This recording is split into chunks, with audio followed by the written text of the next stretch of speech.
Hi all, my name's Hannah and I'm the C5 Nut. Well, this is a separate video from the one I just did.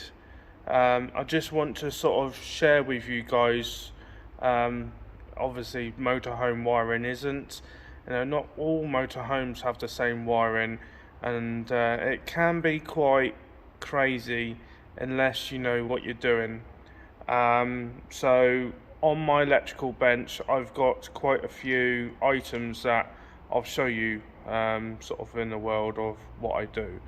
So let's flip the camera around and I'll show you what it's about. Right, so as you can see I've got a selection of different fuse boxes with different control panels. Now all three of these have they do the 12 volt distribution, but they also got built-in chargers on them. Now some vans like the Swift, they have their own sort of fuse box, so you've got the 12 volt side and then the mains next to it, but some of them have built-in chargers, others they have a sort of external 3-stage charger, which if I can get my hands on one I'll do a video on it, but this is what I currently work with. So this particular brand is a Sun Living, which is a sister company from Adria. Now this is their fuse box. There's nothing on the back of it at all, so all the wires all come off from the front. Now on I think these two do leisures, these two here will do vehicle, and then the two bottom ones are the earth, but each wire comes from whatever fuse it's dedicated to. You've got a big plug here that goes to this control panel. You do see, well, most of the Sun Living stuff and Adria Twins tend to have a square panel like this. Now the Adria Twins have like a little knob in there and it's all sort of like a black display, but the principle is still the same.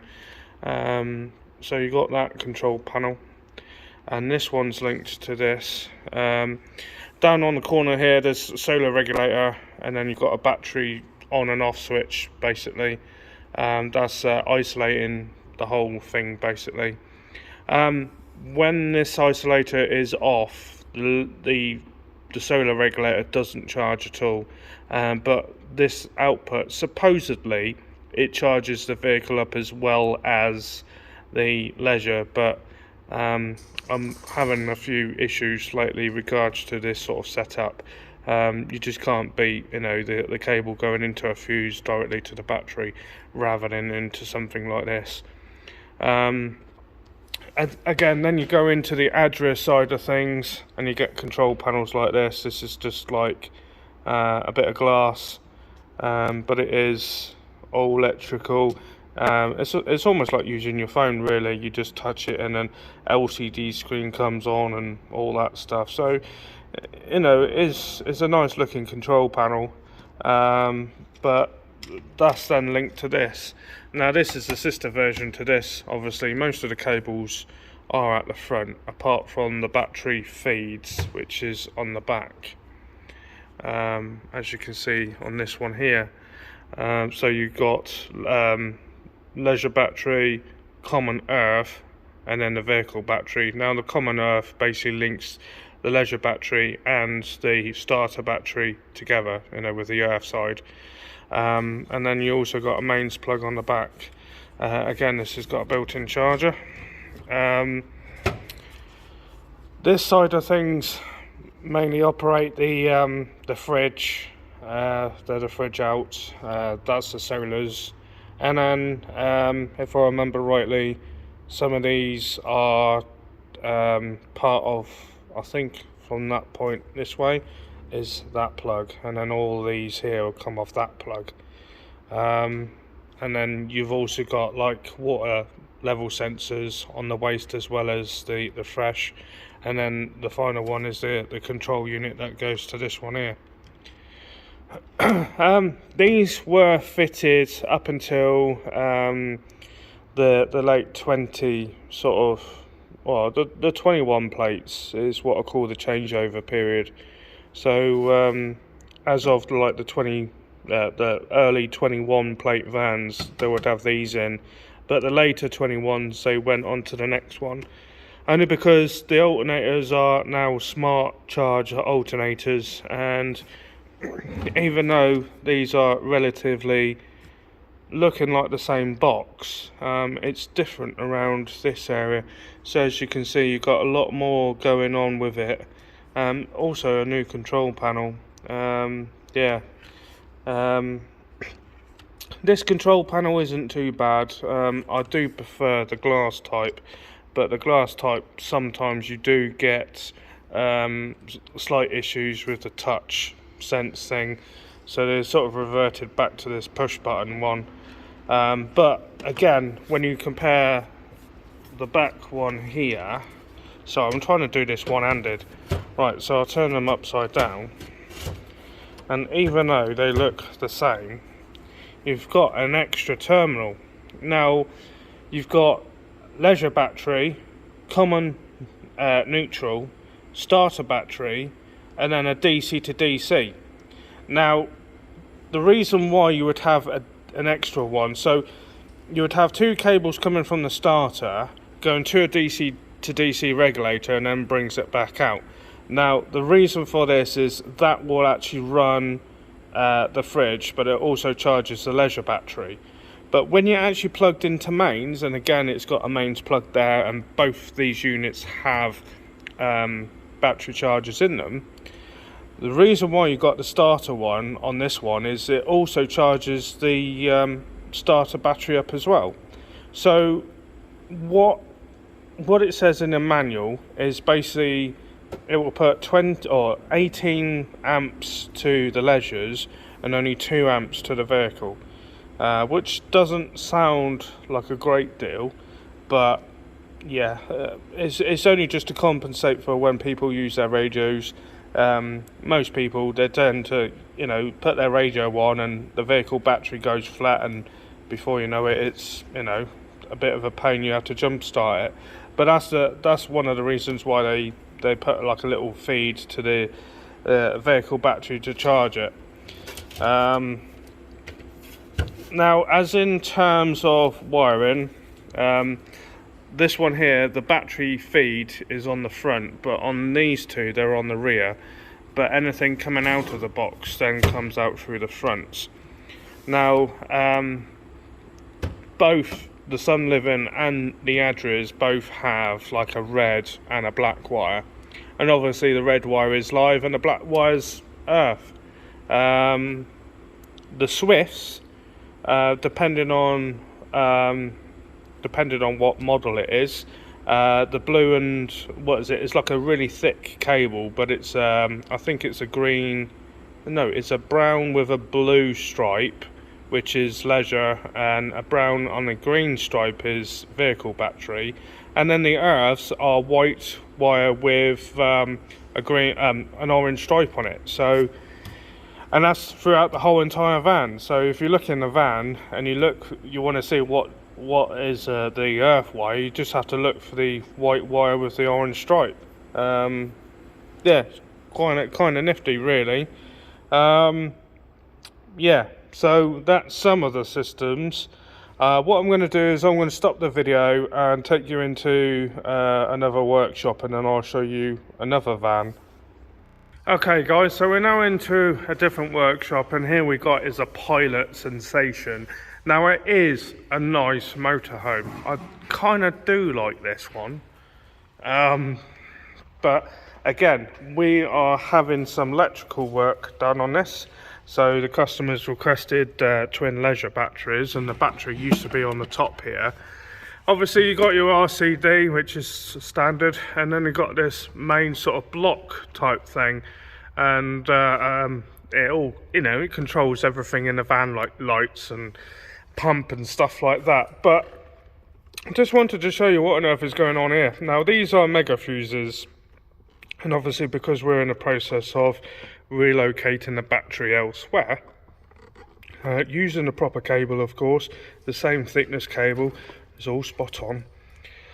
Now on this particular occasion, the black wire is earth, the red wire is the vehicle battery, and then you see this white wire. Now that, believe it or not, is the leisure battery. So if you want the power from the leisure battery, it's black and white, but if you want the vehicle battery, it's black and red.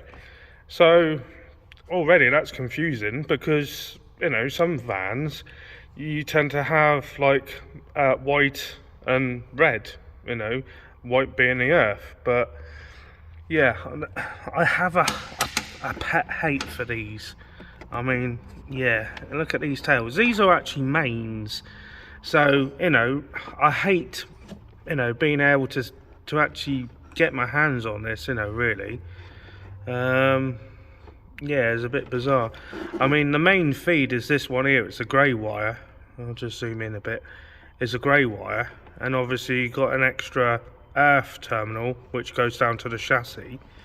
But then you've got this red wire, which is, it feels rubbery, so that come off the boiler. And then you've got these wires here, which are 2.5mm, and they're for the sockets. This black one here is for the charger. So there is a charger somewhere. Exactly where, I couldn't tell you. It's buried somewhere in that van. But yeah, I just hate these, because you can literally just unplug them like so. Yeah, it's just, you know, asking for trouble, because any muppet can come along and stick a cigarette lighter or something stupid on these wires, not realizing what it actually does. Just try and get that back in now. That'd be fun. There we go. But yeah, what I want to do is show you the importance of having an RCD. You know, you got RCD there, and then 2 MCBs. So normally you would have one for sockets and one for, say, like the fridge and the charger unit.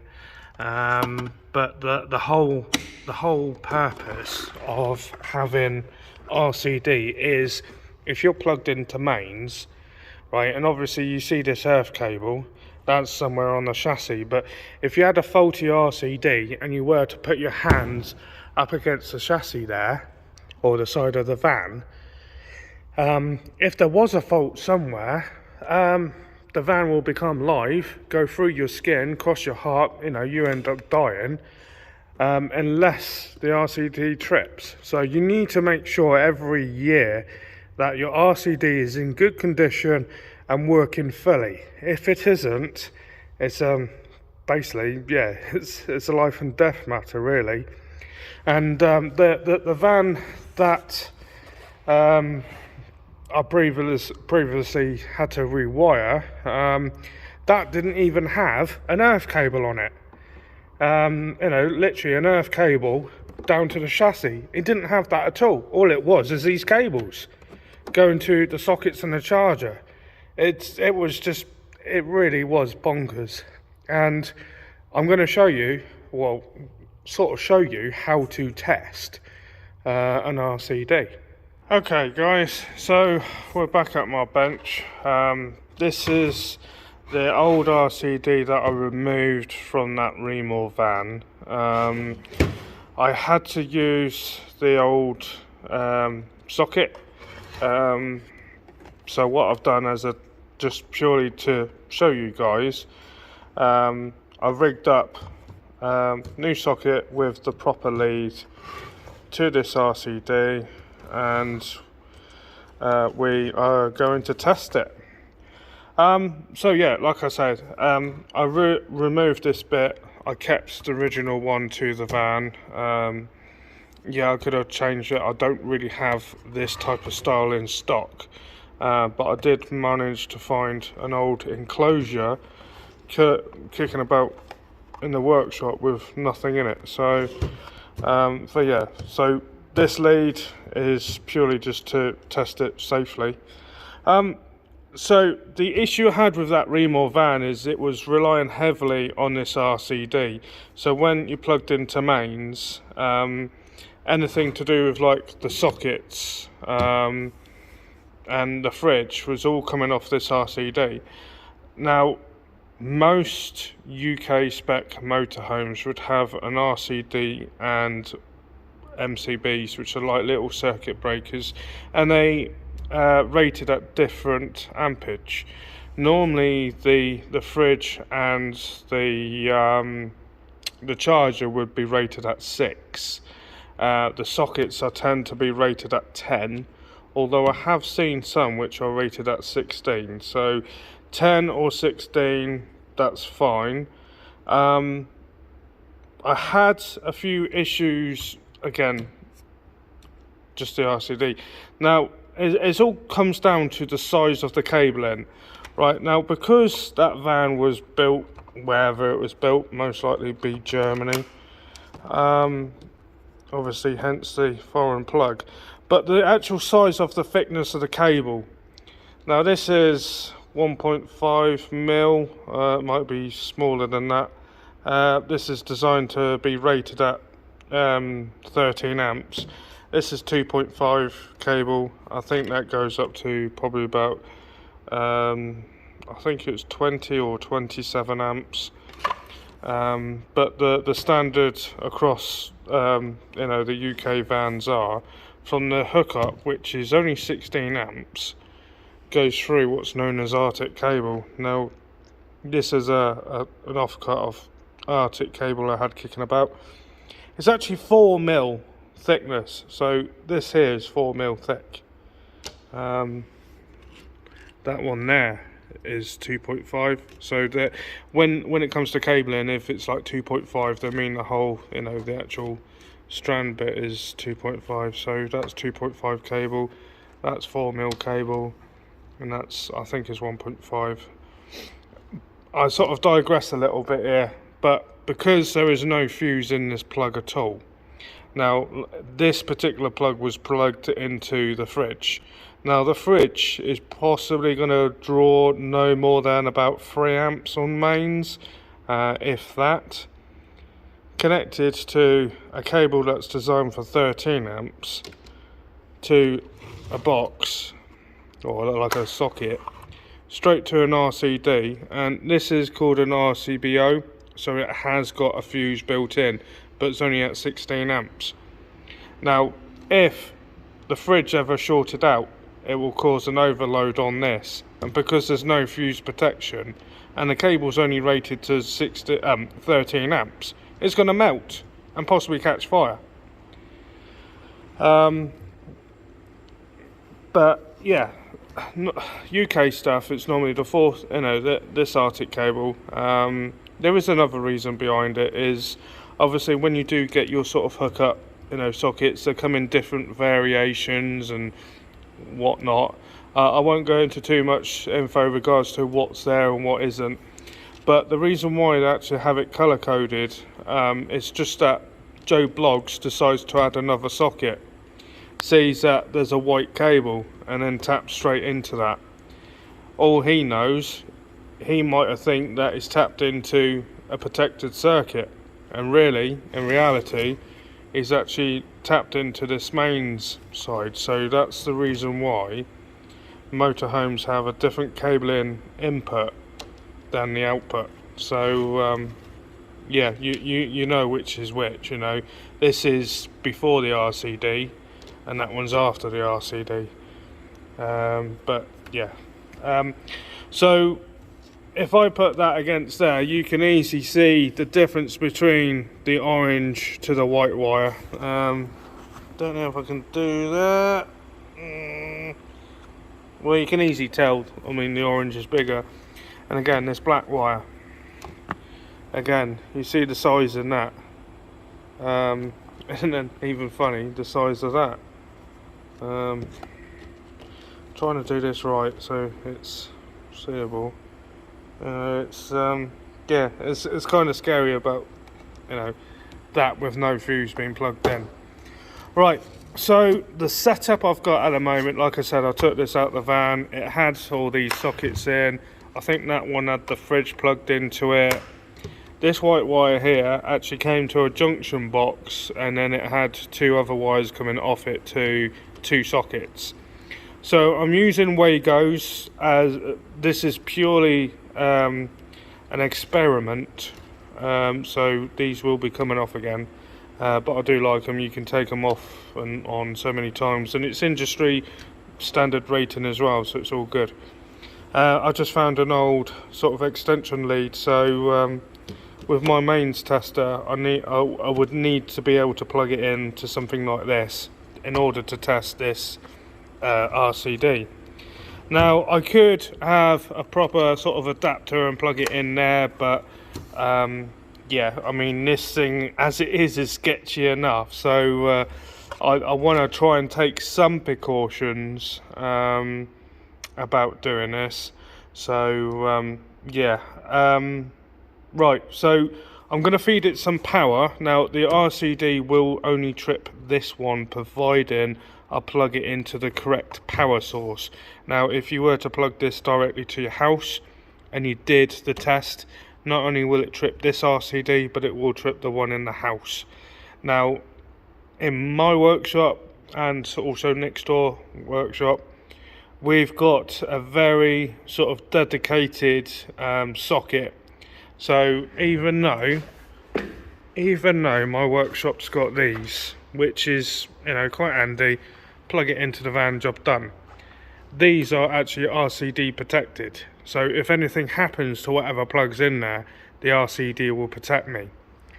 Right, now in order for me to test this RCD, I've got to go over here to a special box called Van RCD Test Socket, only to be used with permission of the workshop manager's permission, keep locked at all times. Right, well, yeah, I'm the only one on site who can actually use this. You have to sort of be qualified in order to be able to do this task. So yeah, I've already unlocked it, and oh look, there's another plug, but it does say there to be used for testing RCDs. So in other words, I can only use this just to test the RCD, and that's it. I can't use it for anything else. RCD testing only. And the reason behind that is this is not protected by an RCD at all in the main fuse box. This actually goes through a circuit breaker and then straight into the mains. So if anything happens on this end, yeah, it's basically game over, in other words. So yeah, what I'm going to do, I'll run the cable across, I'll get my test equipment set up, and I'll bring you back. Okay guys, so I've now hooked up. This is the mains coming in to this RCD that we're going to test, and then goes round to that dodgy connection into the socket into my tester, which then goes into here. Now it's called an RCD tester. Now well, it does other things as well, like continuity, installation and all that stuff, but I'm gonna test it on RCD, and what we're going to do is see what happens. Right, now what I'm going to do is switch the mains on. So that's now on, the cable's now live, so that will have the potential to kill me. So I'm going to switch this on. It's an old unit, it's done me quite well. I'll set it to auto. The thing I love about this is as soon as I hit the test button, I just got to stand next to the RCD and reset it 4 times, and once it's done that, it will then give me the readings. So just to prove to you guys that we are on mains, yeah, we got no power there, so let me switch that on. That's now on, and we've now got power 37 or 238. It's not too bad, so that's the voltage. Right, switch it to RCD, so it's now going to go to RCD, and I'm going to hit the test button. Oh, right, so I've got to reset that. I've got to do this 4 times.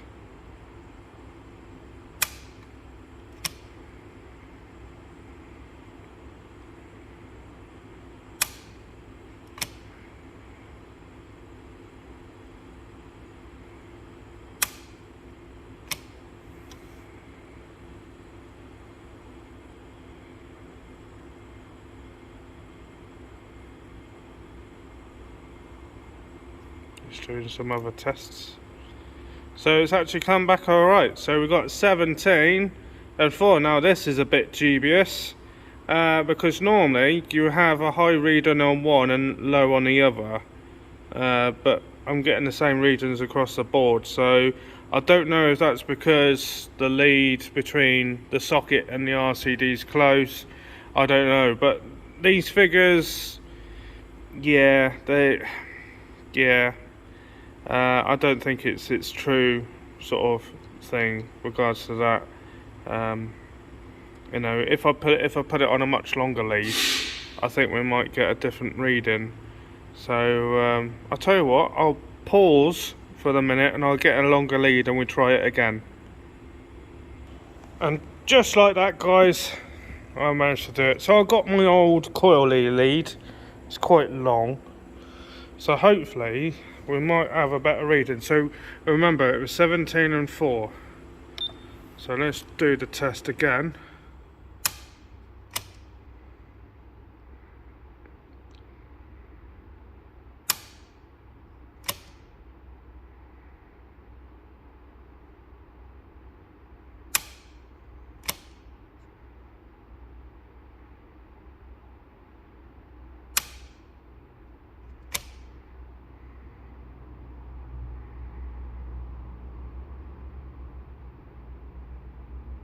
So again, we're still getting the same figures, which is quite baffling actually. Yeah, a bit strange. I think what I might do, if I got one, I think I might have one. I'm sure I've got one. What have we got in here? Oh look, there's another RCD test. So this one's a 40 amp one. So bear with me 2 seconds, guys. Let me install this one and we test this one. Okay guys, now I've changed for a different RCD. This is a standard RCD rather than that other one we just tested, which is an RCBO. So this is actually rated at 40 amps. That one's only 16. So right, let's see what this one does. So let's switch that on. Get the old, I'm going to do this one. Right, let's do it there. Right, so we've got the tick, so it's all good. Let's hit the button.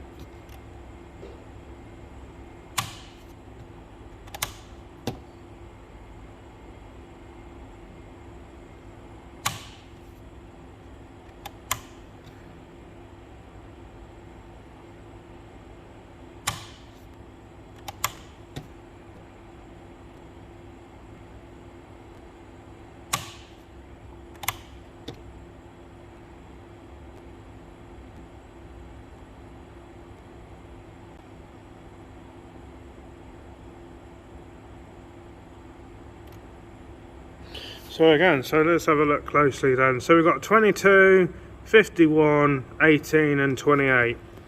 This is basically standard sort of figures of what I expect to really see. I mean, when it had the other one, when it had sort of I can't remember, like the same number across the board, it was a bit nuts.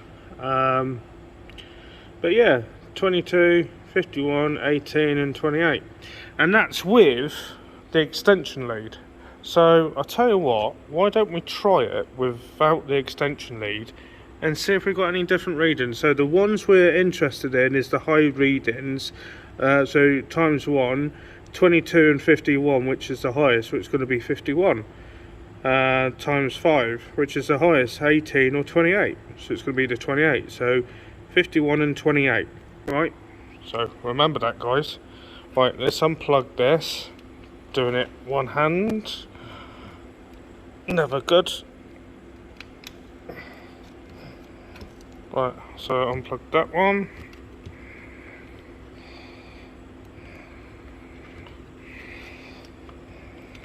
Hashtag trying to do it on my own, so I'm going to sit there. Right, there we go. Right, get you guys plugged in. Right, that one plugs into that one. Right, so that's now plugged in. The extension lead's not in. So let's test this again. So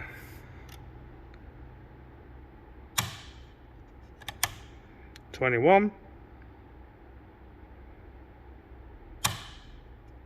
52,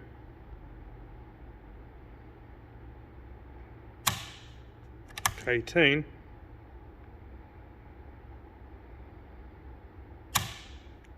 28. So it's not too far actually. We've got 52, the other one we had 51. We still had 28. So yeah, and we had a 22 and then the 18. So yeah, regardless if it's on an extension lead or not, it doesn't really make much difference. Because obviously the furthest you're away from that, you know, it's all that stuff. Again, like I said, so the one we took off the van, the RCD was alright. It's just I did not like the fact of we had, you know, these blue plugs. These are only 16 amps, or they only produce, you know, up to 16 amps. So in theory, you put in 16 amps across a 13 amp plug, or designed for 13 amps. Yeah, on a fridge that's only going to draw 3 amps. So like I say, if there was an issue with the fridge, you know, it's just asking for trouble. It really is. The new fuse box that I put in has an RCD and then 3 lots of circuit breakers. I think 2 sockets and a charger. Yeah, I think it had 2 10 amp ones and then a 6 at the end, which is alright, it's perfectly fine. But yeah, what can I say? Yeah, if you guys would like content a bit like this, then obviously let me know. And again, I could probably do a video on how to do certain things, but I will say a few things. That mains electricity is really dangerous. It could kill you. Unless you know what you're doing, please don't try. If you have got major electrical issues, then please seek further advice from a proper electrician who knows what they're doing. Again, also important to make sure your RCDs are correct. Now, last few places that I used to work at never did RCD testing, and I used to hate it. You know, I used to love, I hate not being able to test them, and where I work at the moment, it's like a major thing. I always say to, you know, to all my techs, look, let's do an RCD test regardless of what happens. There's no harm in doing it. And believe it or not, we had 2 of our rental vans and I think about 3 or 4 other customer vans that had these faulty RCDs. You know, unless we actually test them, we ain't going to know if they're any good or not. And I think it's important when you do a hab service on a motorhome, always check these RCDs, because it's the difference to life and death. You know, this is what basically protects your life. So yeah, what can I say? Not a great deal, really. Would I fit these into somebody else's van? The answer would be no. This, I'm not entirely sure how old it is. It's possibly been in the same, you know, the life as the van. So you're looking at about 23 years. So that can. Okay, I missed. I'll try next time. But yeah, that can go in a bin. And this one is the one I had kicking around. Not entirely sure why we've got it. Again, I won't be putting it into a customer van. You know, I don't want to be responsible for someone's life. So, you know, if I'm going to change any RCDs, it will be a brand spanking new one. You know, never trust fate. What I'm going to do with the box, you know, this thing, in all fairness, for doing testing like this, it's possibly worth keeping, but yeah, I'll make sure that the guys don't assume that this is playtime. Right, so guys, so a bit weird in regards to the video. Yeah, different results there. So if you like what you see, please give us a thumbs up. If you haven't already, please subscribe. And just may, I might not bore you the next time round. Take care, guys. See you soon.